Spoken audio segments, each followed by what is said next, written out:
senhora, também é um caso real, 62 anos. Ela procurou atendimento da Santa Casa aqui em Ribeirão com dispneia aos esforços, tontura e palpitação há um mês. E isso estava piorando na última semana.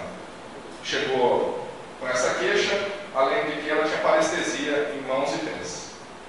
Não tinha dispneia, paroxística noturna, não tinha ortopneia, que é uma coisa que tem que perguntar, né? Pode dispneia aos esforços, tontura, palpitação aos esforços, pode ser insuficiência cardíaca, né? Mas ela não tinha dispneia paroxística noturna, não tinha ortopneia, não tinha antecedente de tabagismo, nenhum sinal clínico para a gente pensar em DPOC, não tinha edema de membro inferior, a única coisa de antecedente pessoal era hipertensão e diabética. E chegou bastante desforada, 3 cruzes em 4 e um pouco ictérica na sala de emergência. O resto do exame físico normal. Então, provavelmente, trata-se de uma anemia, uma síndrome anêmica, né? Essas queixas de dispneia aos esforços, tontura e palpitação. Bom, toda anemia deve receber, ou deve realizar um hemograma, todo paciente com anemia. E era uma anemia importante, 5,2 de hemoglobina, com 15 de hematócrito, TCM de 108, é uma macrocitose, acima de 100 é sempre aumentado, 3 dígitos, é uma macrocitose. Tinha também associado um leucócito um pouco baixo, 2.500, uma plaqueta também um pouquinho baixa, 125 mil. E um achado no exame de sangue aqui, que veio descrito pelo técnico de laboratório, leucariócitos, que é essa célula aqui, é um neutrófilo plurissegmentado. Você vai ver que o núcleo dele tem vários segmentos aqui. O normal do neutrófilo, por isso que ele chama neutrófilo segmentado, o bastão ele não tem segmento. Enquanto ele vai amadurecendo, ele forma segmentos no núcleo. O normal é até 4 segmentos, mais que 5 ou mais já é normal. Esse aqui tem 1, 2, 3, 4, 5, 6, 7.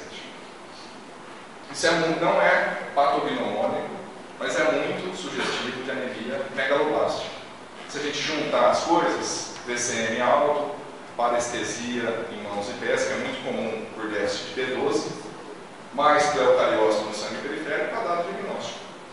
Essa paciente tem anemia megaloblástica, que começou há alguns meses, ela veio evoluindo com pior e chegou com a hemoglobina assim, sintomática para a gente tratar.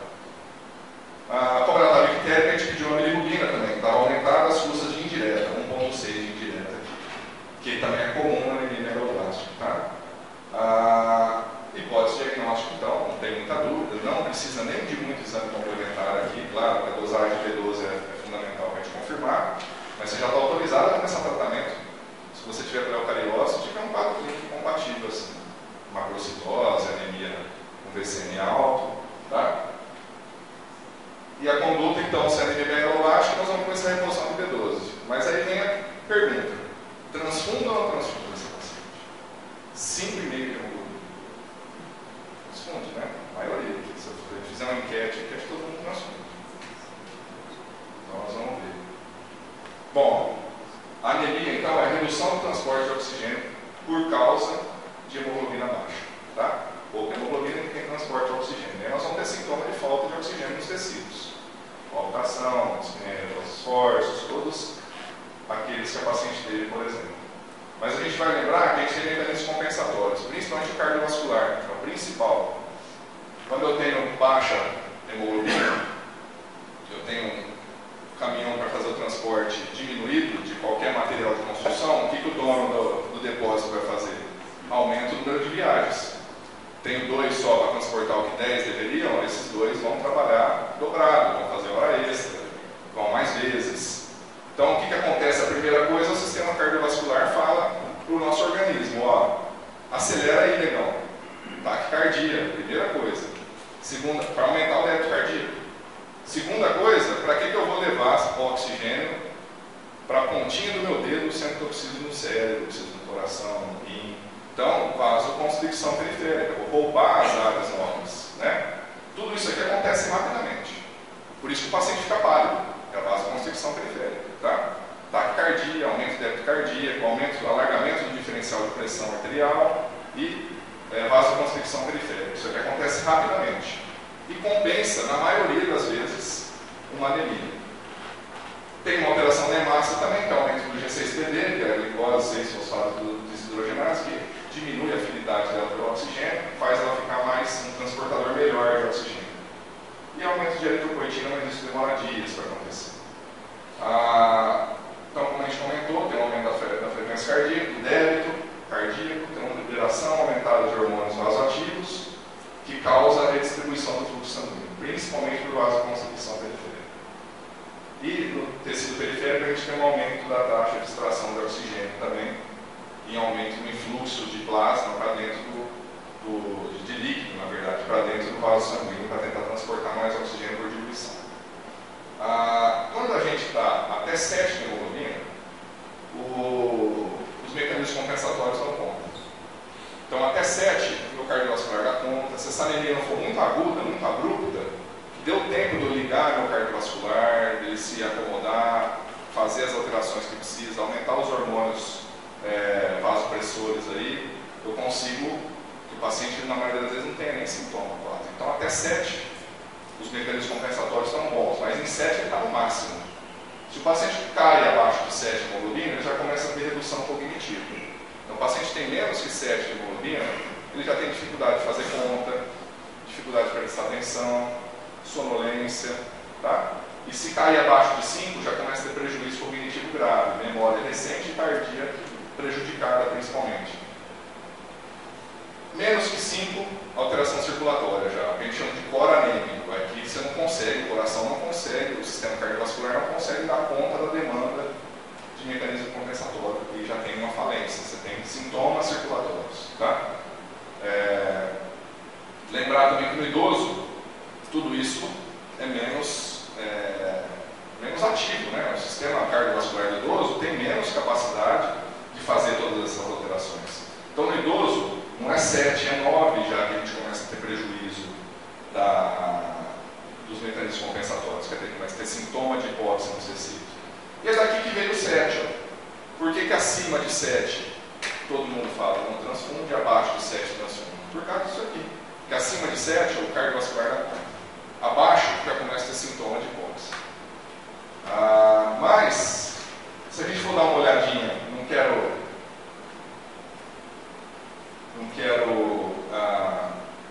chatear muito vocês, mas para que a gente faz transfusão? Para reverter essa hipóxia. Tá? Então, é muito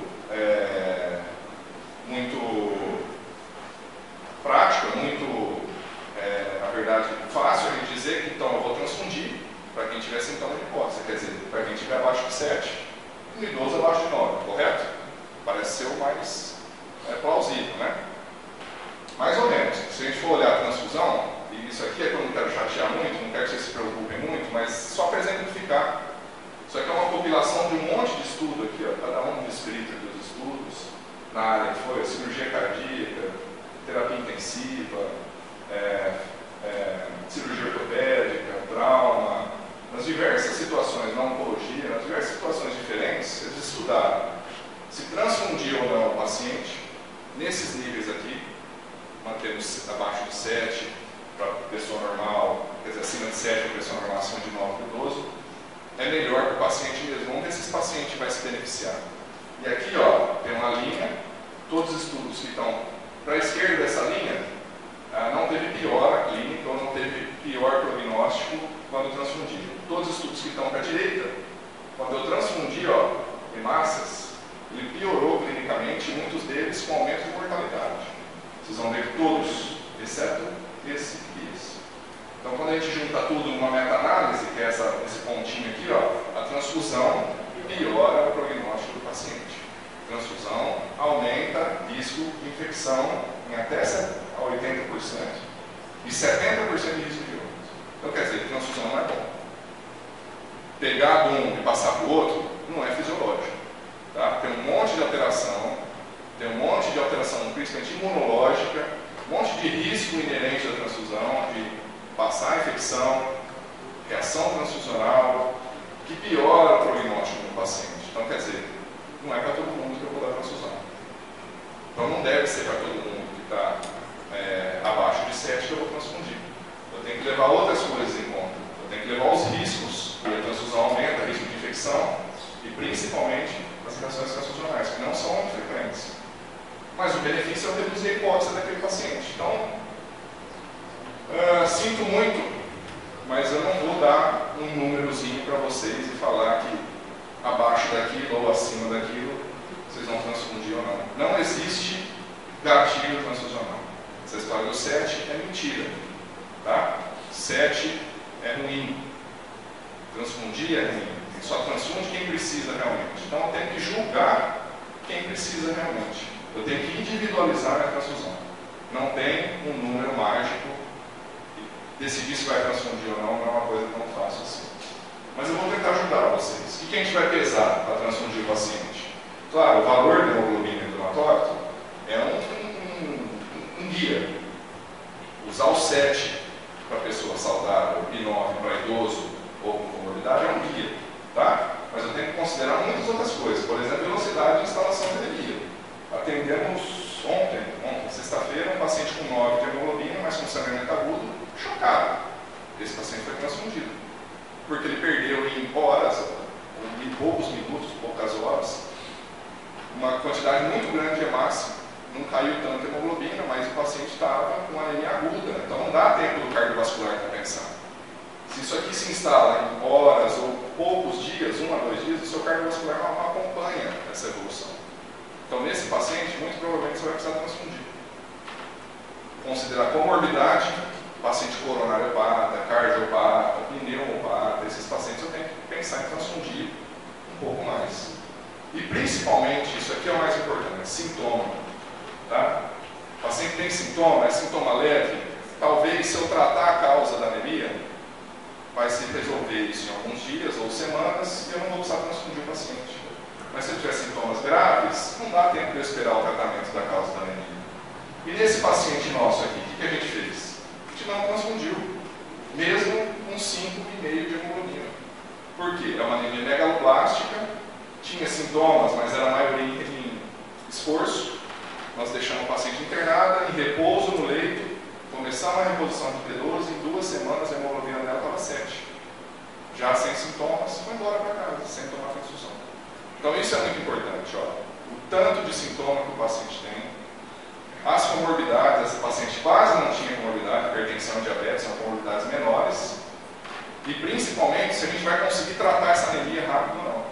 Vou conseguir subir essa anemia com o tratamento da megaloblástica em poucos dias ou semanas? Se sim, talvez deixe a paciente quietinha lá e não precisa transfundir. Tá? Então aqui eu provo para vocês que não existe o gatilho transfusional. 5,5 de hemoglobina, nós não transfundimos. Tudo bem? Então vamos ver um outro caso diferente. Paciente de 29 anos, sem comorbidade, jovem. Acidente automobilístico, bem parecido com esse que eu comentei aqui. E teve uma laceração vascular na perna, com sangramento importante. Chegou muito hipocorado, sonolento já no pronto-socorro, 8/6 de PA, taquicárdico, taquipneico, já saturando um pouco mal, em ar ambiente 90%. E a pergunta é, o que eu tenho que fazer para esse paciente? Claro que reposição volêmica, que é o mais importante no cristalóide, mas se o paciente já tem por sangramento um prejuízo circulatório, né? Já tem hipotensão, já tem alteração circulatória, provavelmente ele deve ter sangrado nessa faixa aqui. Vocês vão lembrar das aulas de cirurgia, né? Quantificar o quanto foi de sangramento pela clínica do paciente. Se ele perdeu menos de 15% do sangue, ele vai ter pouco impacto hemodinâmico, poucos sintomas. De 15 a 30, ele começa a ter só taquicardia e aumento da pressão de pulso, pode ter um pouquinho de ansiedade e agitação. Agora, o paciente que tem sinais acentuados de hipovolemia, taquicardia, taquipneia, hipotensão e alteração do estado mental, como aquele paciente não estava sonolento, você já espera que ele perdeu pelo menos 30% do volume sanguíneo dele. Nesses pacientes, você precisa transfundir também. Tá? Não dá só para reparar o intravascular com volume. Certo? Então, esse paciente, qual foi a conduta? Nós transfundimos ele. Mesmo com a hemoglobina, quanto que estava? Esqueci. Não tinha? Poxa, não tinha. Não estava. Mas ele estava com a hemoglobina acima de 7, eu não lembro exatamente. Mas talvez nem seja importante a hemoglobina aqui. Tá? É o sintoma, é a estabilidade hemodinâmica. O paciente sangrou mais de 30%, vai precisar de transfusão. Então, como que a gente pode resumir isso aqui? Em quem que eu transfundo? Eu tenho certeza que maior do que 10, raramente não sai de transfusão. Muito, muito raramente. A maioria não precisa. Se o paciente está entre 7 e 9, vocês vão ver que eu vou usar os níveis de hemoglobina como um nível. Tá? A gente tem que usar, mas não é só basear nisso. A maioria eu não vou transfundir entre 7 e 9. Eu só vou transfundir se o paciente tiver uma comorbidade, por exemplo, com um infarto agudo do miocárdio com 7 de hemoglobina. Talvez com 6 de hemoglobina, 9, 7,5, talvez valha a pena. Um infarto com sulfa, esse paciente precisa ser transfundido. Tá? Paciente com IC descompensada, DPOC descompensada, talvez valha a pena transfundir. Vou transfundir também se essa anemia for de instalação muito aguda. Esse paciente vai ter muito sintoma. E principalmente o paciente tem muito sintoma. Tá? Esse paciente eu vou transfundir. Agora, abaixo de 7, não é todo mundo que eu vou transfundir, mas a maioria eu vou transfundir. Eu não vou transfundir quem for abaixo de 7 se eu prever que em pouco tempo, em poucos dias, ele vai recuperar a anemia com o tratamento da causa de base. Então, o que é importante aqui também? Fazer o diagnóstico da anemia, tratar a causa de base. Não é só encher o tanque e mandar o paciente embora. Né? Então, se eu prever que eu vou recuperar a hemoglobina desse paciente em poucos dias, talvez eu não precise transfundir. Talvez eu segure igual aquela paciente com anemia megaloblástica do nosso primeiro caso. Tudo bem? Não é fácil, viu? Não é fácil. Isso aqui é para tentar ajudar vocês, mas o mais importante é o julgamento clínico. Tá? Por isso que quem decide transfusão são vocês, é médico. Tá? Tem que julgar um monte de coisa, porque senão era um computadorzinho lá, menor do que 7, o banco de sangue já descia a bolsa de sangue. Tá? Lembrar que transfusão faz mal, exceto se ela for bem indicada. E tem um estudo dos Estados Unidos que até 60% das transfusões são mal indicadas. Nos Estados Unidos, você imagina a nossa aqui. Então, vamos transfundir, não quero deixar vocês com medo de transfundir, mas vamos pesar bem, vamos olhar se eu consigo evitar a transfusão naquele paciente, se eu vou conseguir recuperar a hemoglobina dele rápido, ou se realmente ele precisa. Tá? Quem precisar, é igual a morfina lá no outro caso, não tem dó de usar, não tem dó de fazer. Um comentário aqui, no pré-operatório, as mesmas diretrizes, tá? Esse negócio que precisa de hemoglobina maior do que 10 no pré-operatório, não tem estudo nenhum que prove isso. A anestesista usa isso, mas é tudo baseado em guideline da década de 80. Então, é a mesma coisa no paciente pré-operatório, tá? Pode brigar com o anestesista se ele cancelar a cirurgia porque a hemoglobina está nova. Pode operar, tá bom? A não ser que for sangrar muito. Uma cirurgia com grande risco de sangramento. Aí vale a pena deixar a hemoglobina mais alta para o paciente não estabilizar na cirurgia. Tá? Quanto transfundir? Um concentrado de hemácia no adulto sobe em média 1 ponto de hemoglobina. Tá? Ou 3% de hematócrito, porque o hematócrito é sempre hemoglobina inferior a uma semana. Tinha petequia inferior e equimose também pelo corpo, espontânea a uma semana, sem outros sangramentos, sem outros sintomas. Não tinha nada digno de nota no antecedente pessoal, estava no exame físico oral, hidratada, anictérica, sem alterações, exceto pela presença de plaquete de petequias em membro inferior e equimose nos braços e no abdômen. Bom, se tem petequia, tem equimose, pensando em alteração plaquetária, foi polido claro no hemograma dessa paciente. E a gente vê que a hemoglobina está bem obrigado, 12, acima de 12, né? Leucócitos estão bons, 5.500, mas ela tem uma plaquetopenia de 15.000 plaquetas. O que fazer nessa situação? Transfundo plaqueta ou não transfundo? A hemácia é um pouquinho mais complexo, né? Mas a plaqueta é mais fácil. Essa questão de transfundir plaqueta profilático vem de alguns estudos como esse aqui, ó. Nós pegamos um monte de pacientes aqui, e aqui está o nível de plaqueta, 25, 20.000, 15, 10 e 5, e aqui o paciente começar a ter sangue oculto nas fezes. Então, quer dizer, começar a aparecer sangramento nas fezes. Vocês vão ver que aqui, até 20.000, ninguém tem sangramento nenhum, é zero sangramento. E conforme eu vou chegando, principalmente abaixo de 10.000, eu começo a ter sangramento espontâneo no paciente. Então, daqui que vem os guidelines que plaqueta menor do que 10.000, eu transfundo profilático. Porque nesse paciente tem um risco de sangramento espontâneo. E aí fica fácil. Então a plaqueta, se ela é menor do que 10.000, na maioria das vezes eu tenho que transfundir profilaticamente. Ou se ela é menor do que 20.000 e o paciente tiver alguma coisa associada que aumenta o risco de sangramento. Por exemplo, tiver febre, tiver coagulopatia, aí eu posso transfundir profilaticamente também. E terapêutica? Terapêutica é fácil. Eu vou transfundir se o paciente tiver sangramento. Não é sangramento leve. Esses cutâneos mucosos leves, petequia, equimose, hematoma, isso não indica transfusão, tá? Se o paciente tiver hemorragia digestiva, sangramento do sistema nervoso central e plaqueta baixa, eu vou indicar transfusão. Principalmente se ela for abaixo de 20 mil. Esse aí dá para eu dar para vocês um guidelinezinho. Não tem muita pegadinha aqui, não. Vocês estão esperando, né? Qual que é? Qual que ele vai mudar aí, que ele vai falar diferente. Plaqueta não tem muita coisa diferente, exceto nas cirurgias. Isso aqui talvez valha a pena, porque todo mundo tem dúvida. Quanto que a gente precisa de plaqueta para cada procedimento cirúrgico? Tem uma tabela aqui, tá? E vocês vão ter essas aulas depois, vocês podem consultar da onde que foi tirado isso aqui. Isso não é importante agora, mas só para vocês terem subsídios depois para brigar lá com o anestesista, lidar com o neurologista que não quer funcionar o líquor, tá? Procedimento pequeno, tipo biópsias pequenas, punção lombar, endoscopia sem procedimento, sem biópsia, broncoscopia sem biópsia, só por lavado para procedimento, precisa de 20 mil plaquetas. Procedimentos um pouquinho maiores, que eu vou fazer biópsia, endoscopia com biópsia, broncoscopia com biópsia, biópsia hepática, e até cirurgia de grande porte, aqui inclusive laparotomia, eu preciso só de 50 mil plaquetas, não mais que isso. Mais que 100 mil plaquetas eu preciso em duas situações só. Cirurgia de sistema nervoso central e oftalmo, só. O resto é 50 mil plaquetas para cirurgia e para procedimento de pequeno porte, 20 mil. Tá? Também não é muito difícil vocês guardarem assim. Só o olho e sistema nervoso central que precisa mais de 100 mil plaquetas. Tá bom? E a contraindicação. Então eu falei para vocês a indicação, claro que tem as exceções.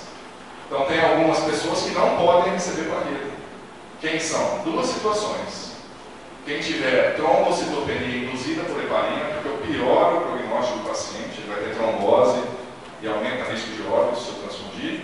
E uma outra patologia que chama púrpura trombocitopênica trombótica, a PTT.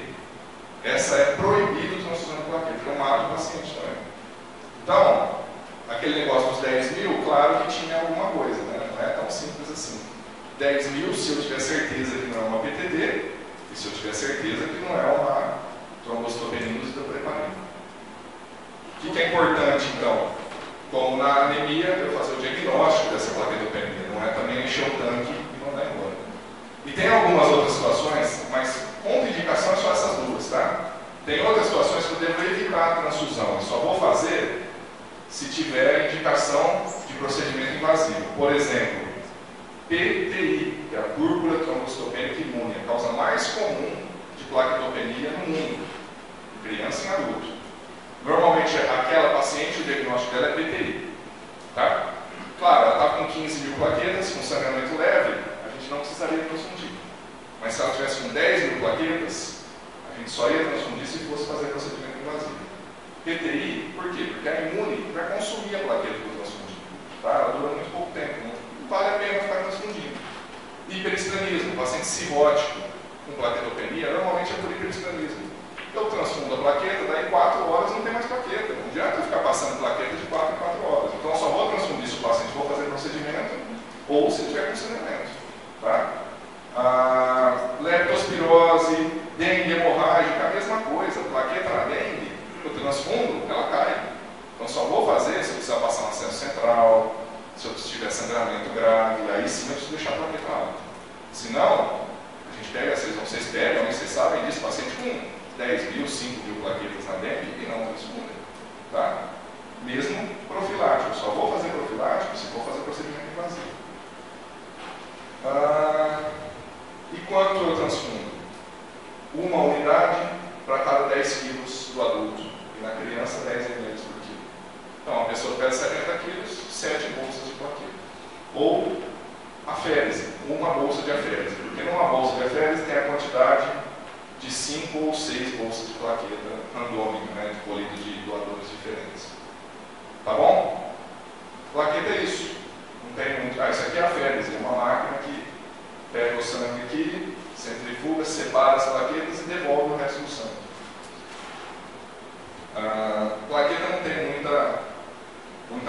coisa, muita pegadinha, não. Oi? Síndrome hemolítica urêmica é igual a PTT, a gente só transfunde se for necessário. Hemolítica urêmica, né? Ou síndrome urêmica normal. Uma uremia, paciente renal crônico com uremia, se você for fazer procedimento, tiver sangramento, você transfunde também. Nele você não tem muito problema não. A plaqueta dura um pouquinho mais na uremia. O problema da uremia é que a plaqueta que ele tem não funciona.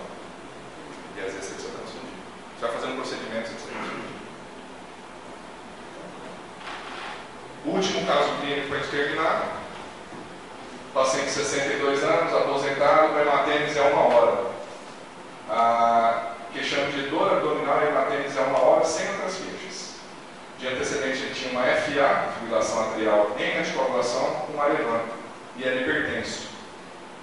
Chegou então com essa, usava anticoagulação, chegou sangrando, mas chegou bem, chegou em bom estado geral, lúcido, orientado, estável hemodinamicamente, sem outras alterações do exame físico. O que fazer com esse paciente? Bom, primeira coisa, os exames laboratoriais, né? Para que o Marevan é um anticoagulante, eu preciso fazer o NR, e o NR desse paciente estava incoagulado. Estava anticoagulado demais, por isso que ele sangrou. Mas, ó, não tinha uma anemia importante, não tinha repercussão hemodinâmica disso, então hemácia eu não precisaria passar para ele. Eu preciso, na verdade, agora, reverter essa anticoagulação. O que eu faço? Primeira coisa é parar o Marevan. Eu coloco isso, parece besteira, mas eu já vi muito paciente sangrando que fica lá. Ctrl+C, Ctrl+V na prescrição com Marevan. Então, suspender o Marevan. Segunda coisa, vitamina K. Vitamina K é o antagonista do Marevan. Então, vitamina K, uma ampola, de 10 mg, endovenoso nesse paciente que está sangrando e está grave. E plasma. E aí nós vamos discutir um pouquinho de transfusão de plasma agora para terminar. Nesse paciente, como que é mais ou menos o guideline? Então, se eu tenho um paciente com, isso aqui é para reversão de anticoagulação, tá? Sangramento maior presente, ele é independente da magnitude de elevação do NR. Então, o paciente estiver com 3 de NR ou incoagulável e tiver um sangramento maior, não importa, tem que abordar do mesmo jeito. O que é sangramento maior? Hemorragia intracraniana, retroperitoneal, intraocular, hematoma muscular, hipotensão, oligúria, queda da PA maior que 2 pontos de hemoglobina, isso é considerado sangramento maior. E aí, para todo sangramento maior, eu vou fazer plasma. É o que muda. Tá? Vocês vão ver que nos outros aqui vai depender se o sangramento maior está ausente, quer dizer, tem pequenos sangramentos ou não tem sangramento, nós vamos reverter a anticoagulação dependendo do nível do INR. Menor do que 5, 5 a 9, maior do que 9. E aqui as condutas, que é basicamente parar o Marevan. Aqui eu não uso vitamina K nem plasma. Aqui entre 5 e 9 eu já uso vitamina K numa dose baixa, mas não uso plasma, dose mais alta. E também não uso plasma.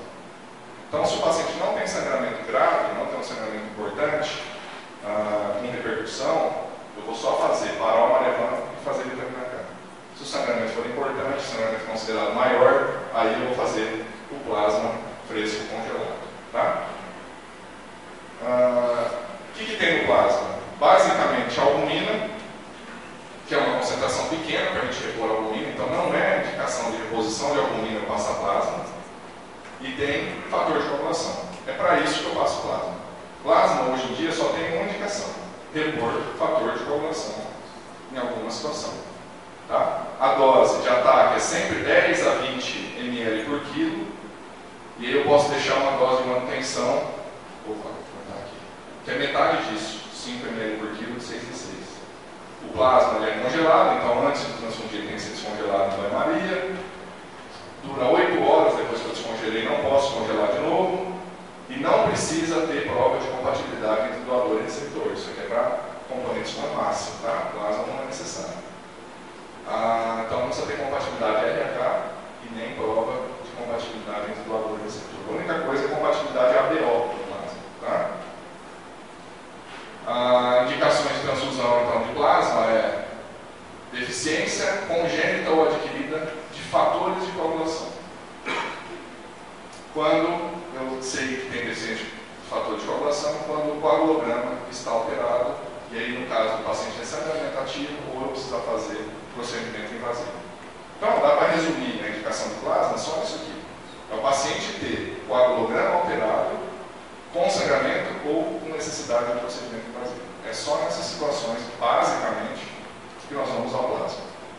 Isso acontece na doença hepática, paciente que produz pouco fator de coagulação. Na coagulopatia, pelo uso do inibidor da vitamina K, que é o Marevan, quando o paciente também está sangrando ou precisa de fazer procedimento cirúrgico ou invasivo. Na CIVD, que também tem consumo de baixo fator de coagulação, na transfusão maciça, e aqui as outras indicações que são menos importantes. Então vocês vão usar plasma quando tiver coagulograma alterado, associado a sangramento ou necessidade de procedimento invasivo. Basicamente isso o uso do plasma. Tá? Não se justifica, é contraindicado o uso de plasma para expansão de volemia, para hipoalbuminemia. Isso aqui é uma indicação antiga e muito comum, né, que era para nutrir o paciente, a albumina está baixa, eu preciso cicatrizar melhor as feridas, melhora a cicatrização das feridas, melhora a função imunológica, nutrir melhor o paciente, tudo isso não se indica plasma, tá? Não se faz plasma, porque lembrar que transfusão tem efeito deletério, transfusão é ruim, plasma também. E isso aqui são efeitos que não tem, o plasma não faz isso aqui. Então não adianta eu passar plasma, eu vou estar só submetendo o paciente ao risco da transfusão. Não se usa plasma nessas situações. Aqui está a dose, então 10 a 20 ml por quilo de ataque, se eu precisar deixar manutenção, 5 ml por quilo de 6 em 6 horas. Crio precipitado é uma parte do plasma, são os últimos slides aqui, tá? Eu descongelo o plasma e deixo ele precipitar mesmo e retiro os fatores. Na verdade, ele concentra alguns fatores de coagulação. Principalmente o fator 8, o fator de Montlebrand e o fator 13 e fibrinogênio. Então, para quem que eu vou passar crio precipitado? Para quem tiver problema no fibrinogênio, no fator 8, Montlebrand ou no fator 13. Fora isso, não adianta dar crio precipitado. O paciente está sangrando, não sei o que tem, passa plaqueta, crio, plasma, não adianta. Tá? Aqui tem indicações restritas. Então, é na hemofilia, é na doença de Montlebrand, e é nas alterações do fibrinogênio, hipo ou disfibrinogenia, CIVD, que é um fibrinogênio baixo, nessas situações só. A dose é 1 unidade de crio precipitado para cada 10 kg do paciente, mais ou menos igual a do aquilo. E tem que respeitar a compatibilidade alveolar também. Então, como é que a gente faz o crio precipitado? Aqui está a bolsa de plasma, a gente descongela, precipita, que está ruim a foto, mas os fatores de coagulação ficam todos precipitados aqui. Essa palavra aqui empurra e tira o plasma e fica só alguns fatores de coagulação naquela bolsa. E está aqui os usos clínicos, então, que eu falei para vocês, alterações do fibrinogênio, hipo e disfibrinogenia, isso aqui são doenças hereditárias. Deficiência de fator 3 é uma doença hereditária. Doença de Montlebrand, só se eu não tiver disponível o fator de Montlebrand liofilizado para passar para o paciente, senão eu tenho que dar preferência para esse aqui. Na CIVD ou falência hepática, quando o fibrinogênio está menor do que 100, porque aí o paciente tem um risco grande de sangramento. Fora isso, não se justifica em mais nenhuma outra situação. Tá? Desculpem a aula longa, mas são temas muito... dá um trabalho, né? Eu tentei passar algumas dicas aqui para vocês de quando indicar transfusão ou não. Não é tão fácil assim, mas o mais importante é examinar o paciente. Essa tirinha aí, mesmo a gente sendo do SUS, e eu sou médico do SUS também, a gente tem que pôr a mão no doente. Né? Não tem número mágico para transfusão, tá? Não tem indicação mágica, a gente tem que julgar, e o julgamento clínico, por isso que é feito por médico, é importante. E eu sei que isso levanta muita dúvida, se vocês tiverem dúvidas, eu estou à disposição aqui ainda. E obrigado, Leon, pelo convite aí. E se precisarem, nós estamos à disposição.